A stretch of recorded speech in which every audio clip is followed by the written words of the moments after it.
Hey guys, Paragon here. I've been hard at work enhancing the Tri-Imbuement Rogue build, and I've made some exciting adjustments that I think you will find intriguing. These changes, while optional, will provide you with more dynamic options and enable a richer, more varied playstyle. In this update, I'll delve into the details of these modifications, discuss some new gear choices, and explore different options within the passive skill tree. Plus, I'm eager to address some of the questions that I often receive from you all. If you're new to this build, make sure to check out my original guide linked in the description below. While today's content is geared towards in-game, don't hesitate to experiment with these ideas even if you're not there yet. They're merely optional, and I'll carefully explain the reasoning behind each change, how it can benefit your gameplay, and offer a quick rundown of pros and cons for each option. Alright, let's dive in. Okay guys, I just wanted to start by answering a few frequently asked questions, and the biggest one I've gotten is why certain aspects of my gear don't match what's on my build guide when I was in the video, or they're in the wrong spot. And I'll try to answer this really quickly. I'm going to try to cover these fairly fast. I don't want to miss nothing, but I also don't want to waste your guys' time, and we'll just get into the actual key changes that I think will benefit everyone. But first, let's just go over a few questions. One of the ones I get is why my gloves don't have bursting venom and instead it's on my weapon, and that's just because it doesn't matter if you put it on your gloves or your weapon. The way the aspects work is that you can put offensive aspects on your gloves, weapons, your rings, and your amulet. Amulet is a special case. Any aspect you put on your amulet has 150% potency. So if it can normally roll 20 to 40, it can now roll 30 to 60. So it's an increase in 50% potency. So for a two-handed weapon, it's a little different because it doubles the effectiveness of aspects.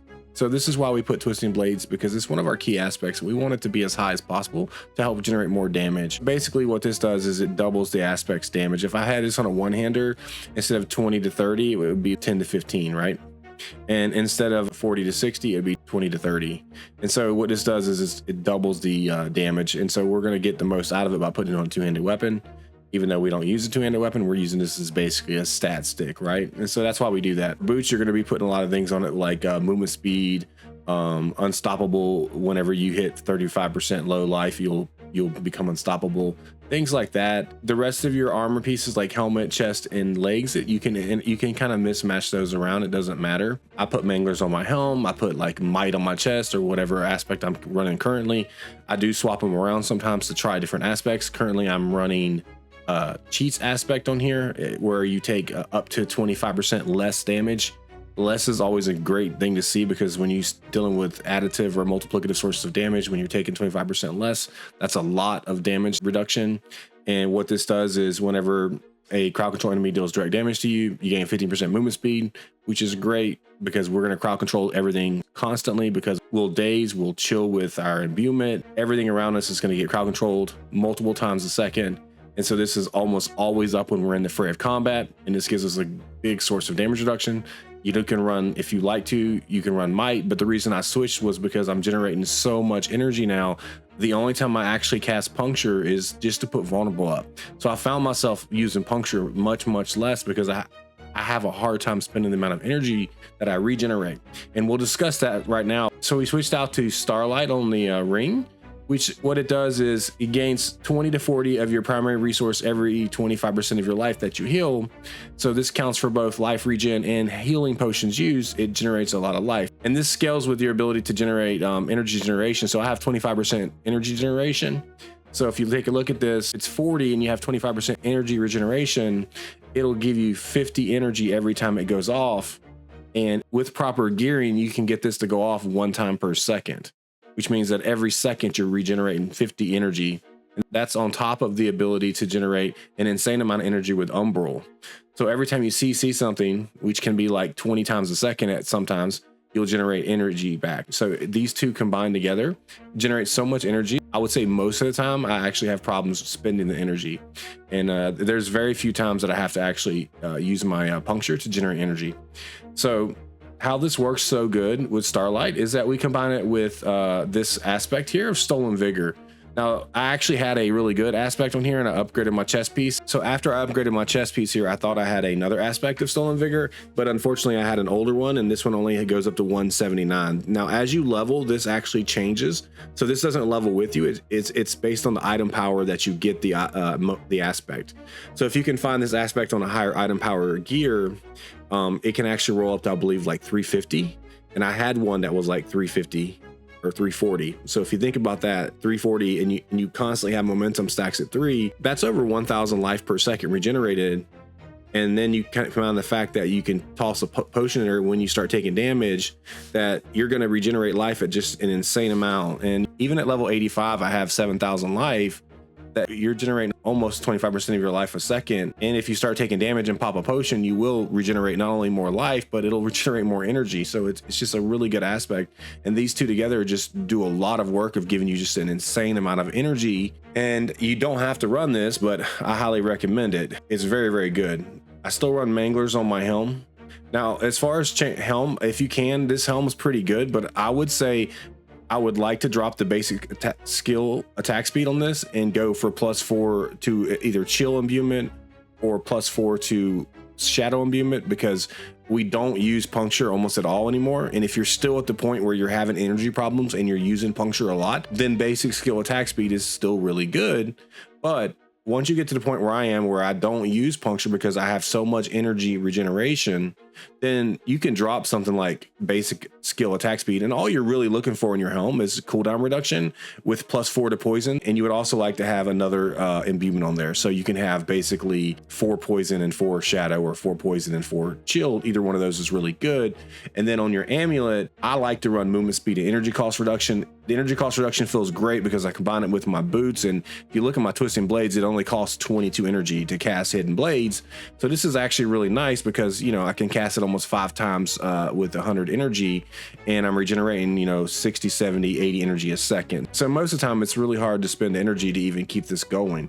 And this is why I like to run prep, because we're spending so much energy that it really does reduce the cooldown significantly in your shadow clone, and you can keep your shadow clone up almost 100% of the time when you're in large groups. So as far as changes, I'm just going to cover each piece of gear really quickly, and then we're going to go right to the passive skill changes, and then we'll be done. So I would like to thank a user that posted the suggestion to use these two aspects together to generate the energy, and that was Red Eye Jedi 949. So you guys give him a thanks. He suggested it, and I tried it, and it was really, really good. So appreciate that, guys. It's always good to share in the community to ideas, and I always appreciate to hear you guys' feedback, and I definitely do listen and try stuff out when you guys give feedback. Some people have been asking about like why I run this heart. The devious heart resource draining effects are 87% less effective. And the reason I run this is because I have been farming Uber Varshan, and in general, when you're clearing dungeons, if you go across devious mobs, they drain your energy, and I just don't like to have my energy drained. And so this stops the devious from draining energy, and it also allows you to do Uber Varshan fights without having to worry about him draining energy. So basically you can just stand in Uber Varshan's face and face tank him and blow him up without having to worry about dodging any of his attacks, because he's not going to hurt you if you're spec like I am, because you just don't take any damage, and he doesn't drain your energy, because normally without this, every time he hits you, you're at 0 energy. You'll spend the whole fight just casting puncture instead of actually casting poison hidden blades, which is what you want to be casting. And so it's very, very painful to not run this for me personally.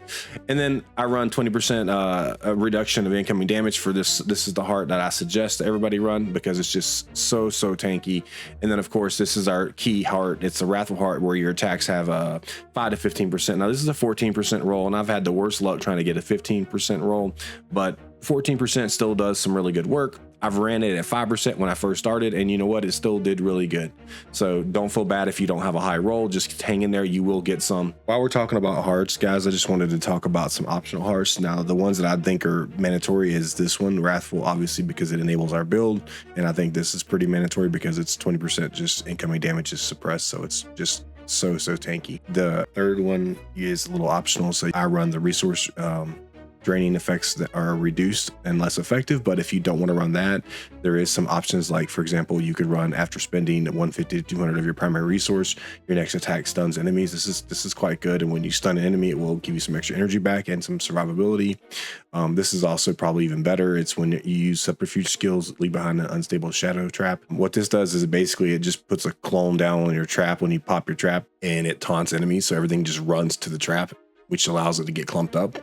And that in and of itself is great, because when everything clumps up, it's a lot easier to hit, but it also keeps stuff off of you. So when you run in and drop your trap, it taunts them and it keeps them off of you for a few seconds, and then it explodes for some extra damage. So you get a little extra damage and some extra survivability. So just keep that in mind. These are some pretty good options for hearts if you don't want to run this resource drain effect is reduced. Okay, the only other things I have played with is I did change in edge masters on my gloves to test it out. I don't think this is necessary to run on gloves. I do like the aspect of unstable imbuements, I believe is what it's called, where every time this Wrathful Heart procs and it throws all 3 imbuements out, the unstable imbuements will explode, doing all 3 types of elemental damage. So that is actually really, really good. So don't feel like you have to run this.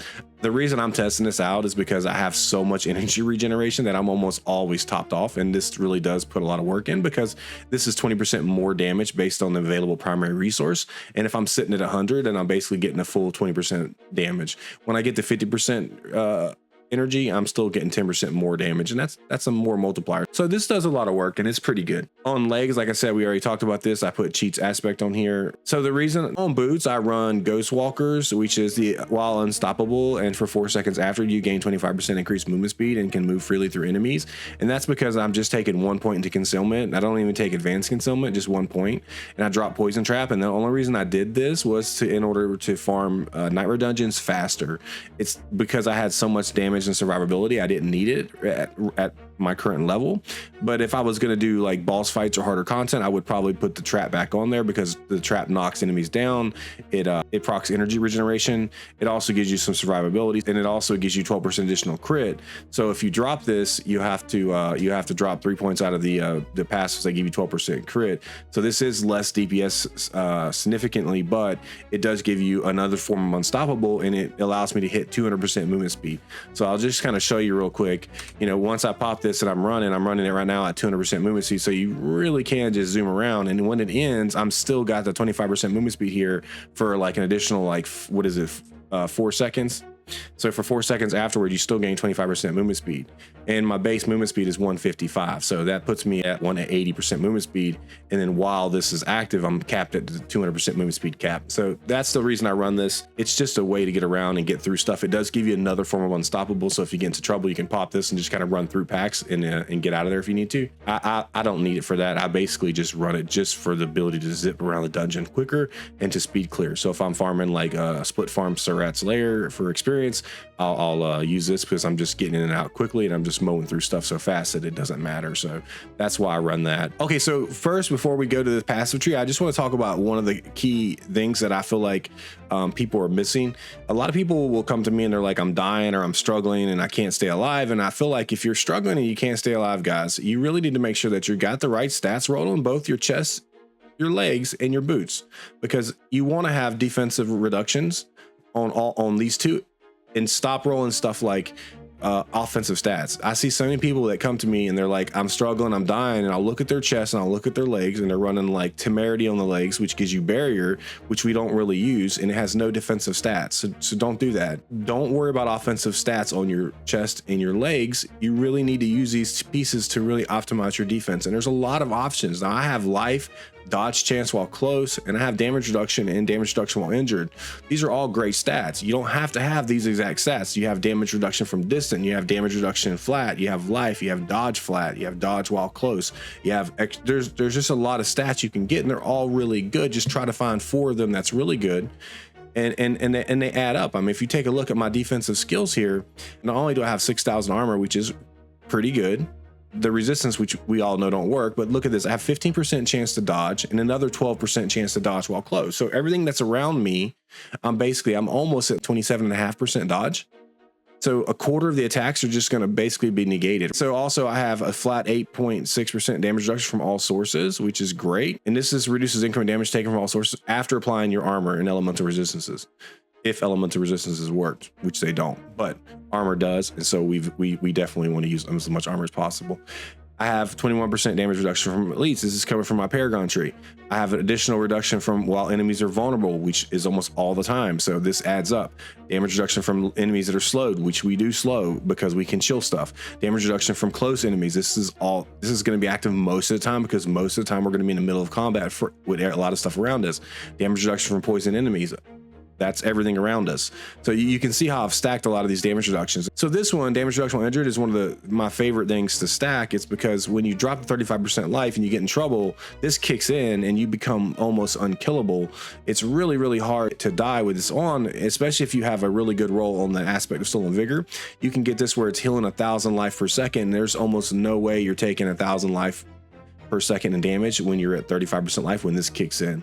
And where I got this at is on my boots, 43.3% damage reduction while injured, and on my legs, 37% damage. So, and it looks like it would be 80, but that's not how the game calculates it. It multiplies it together, and so together it's 64.3.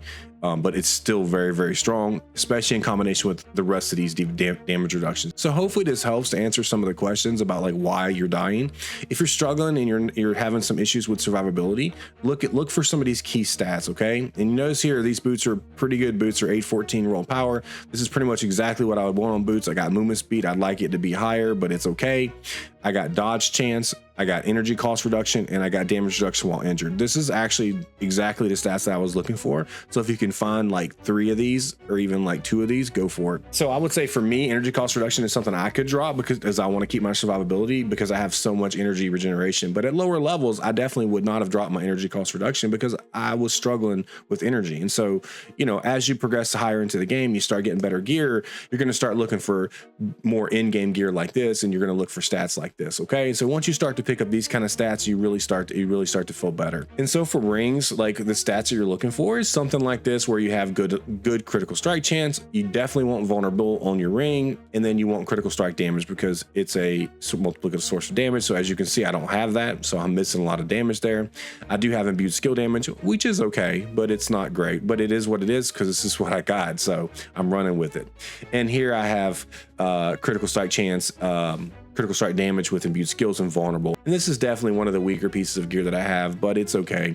It does this work, and I'm still able to mow through content, no problem. So you don't have to have the most perfect gear to really do well. And one thing I wanted to explain about this build is I wanted to make a build that didn't require any uniques and any special gear. So you can just basically roll this build. You can run basic gear like this. You don't have to have any uniques, and it just absolutely destroys. That doesn't mean you can't run uniques, and you definitely can experiment with running some uniques, but I just wanted to make a build that was ethical, that didn't require any uniques, and that anybody could run. And so that's what we've done here. Now, I hope that covers all the questions about like damage reduction and how to stay alive and where you should put your points. And now let's cover real quickly the passive tree. So on the skill tree, there's a few changes that I made that are optional that you don't have to do. Instead of running 3 points into my traps here, you'll notice I dropped this for 1 point into concealment. I did not take this because I don't need the extra energy, and I don't want to put 2 points into it to get the critical strike chance because I already have enough critical strike. And I really just use concealment for movement speed and for the ability to become unstoppable. So I don't take more than 1 point into this. And so this can actually free up 2 points. And what I did was I put the extra points into imbuement. So this gets me at 9. Now this could be up to 13 if you get +4 to all imbuement skills on your amulet, which would really be great. So you could essentially get +4 imbuments on your helm and on your amulet, and you could have 5, 13, and then you could have this at like 9. So that's actually ideal, and you would be doing significantly more damage. All right. So because I dropped some points here, I also had to drop this right here because I don't run poison traps. Whenever you activate your poison trap, you gain 12% crit against vulnerable enemies. And because we're running exploit glyph, everything becomes vulnerable when you hit it. So as soon as you drop it in a group of enemies, you're going to have that 12% crit, which is really great because whenever we crit, we get the blended poison imbuement proc, which is 75% more poison damage. And that's kind of key, right? But my damage is already so good that I was okay dropping this. I wouldn't recommend dropping this with the crit if you're struggling to have some damage. But if you have enough damage and survivability and you're like, I don't really care, because you know, not only does poison trap give you damage, it also knocks enemies down, which gives you a big source of survivability because once they're knocked down, it also fills your energy back up, and then it has a chance to reset the cooldown on your poison imbuement, and you know, all these things work really good together in synergy. And then we have the after knocking an enemy down, you get the increased critical strike chance. So like all these stacks, so you pop poison trap, you're basically getting 24% chance to crit. So we take that out, we still get knockdowns because we have mangler, so it's okay. But just keep that in mind. Don't do that if you feel like you're having some damage issues, or if you're not killing stuff fast enough. Stay with the poison trap, it's fine. If you want to switch out poison trap and go with concealment, that's fine.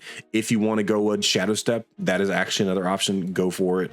You can go dash and shadow step, or you can go concealment and shadow step, or you can go, you know, concealment and dash, or you can just stay with the original. These are all just options, but keep in mind, if you drop the poison trap, you're going to have to drop this 3 down here, because these are not going to be beneficial anymore.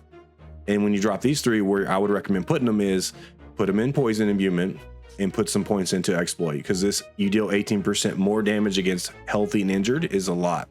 So this is basically when they drop below 35% life, you do 18% more damage, and when you first attack them, you do 18% more damage because they're above 80% life. So if that's 55% of their life pool, you're going to be doing 18% more damage. And then everything else is pretty much the same. I played with taking some points out of sturdy just to see how it felt, because I was so tanky and it did not feel good. So I would not recommend that. This is actually a fantastic source of damage reduction, so keep that. There's not a lot of other skills I feel like you can really play with, but if you guys think of something, let me know. All right guys, we've taken a deep dive into the Overpowered Rogue Tri-Imbuement Build, exploring new aspects, pinpointing key stats, and unraveling the synergies between different elements. We've looked at how you can modify the passive skill tree and skill choices to truly tailor this build to your own unique playstyle. With these updates, I hope you'll find new ways to dominate in the world of Diablo 4. If you guys have any more questions, or if you'd like to share your experiences with the build, don't hesitate to drop a comment below. I always value input, and I'm always excited to hear what you think.